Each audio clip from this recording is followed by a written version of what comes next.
problem ini akan alamiah bagi siapapun yang merasa berumah tangga. Kenapa? Karena declare ayatnya pertama kali sudah mengatakan, engkau pasti menemukan kekurangan di pasanganmu. Itu poinnya. Tapi kadang kesadaran itu menjadi berkurang karena setan bermain dengan cukup indah di situ. Provokasinya terlalu banyak. Apa yang pertama kali setan tanamkan pada pasangan ketika melihat pasangannya kurang baik terlihat adalah sikap putus asa. Melihat keadaan itu sehingga menyimpulkan sudah tidak mungkin kemudian untuk berjalan bersama-sama dan rahmat Allah tidak turun lagi di situ. Itu problem. Apakah sikap atau perbuatan maksiat? Gitu. Bedakan. Secara fikih nanti berbeda hukumnya. Misal, kalau sikapnya mengarah pada perbuatan maksiat.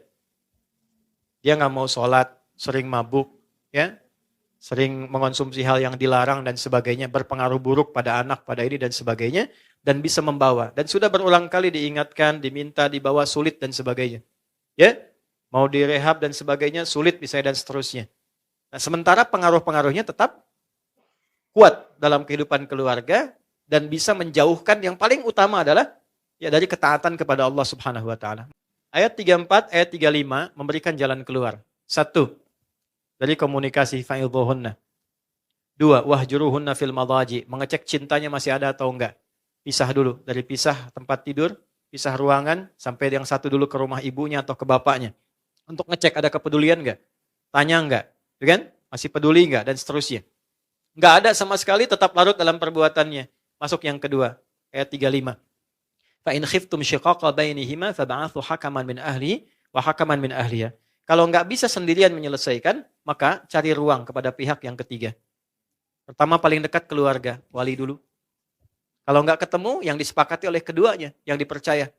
Ustadz siapa, teman siapa, si fulan. Yang memang pendapatnya bukan untuk dibagi, tapi memberikan kontribusi.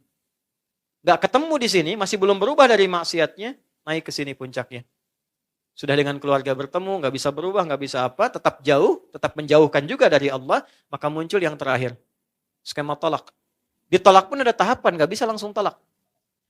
Kasih pelajaran pertama, suami menolak. Kalau nggak mau, muncul khulu, istri mengajukan. Kalau istri mengajukan, sifatnya fasakh, dipisahkan oleh hakim.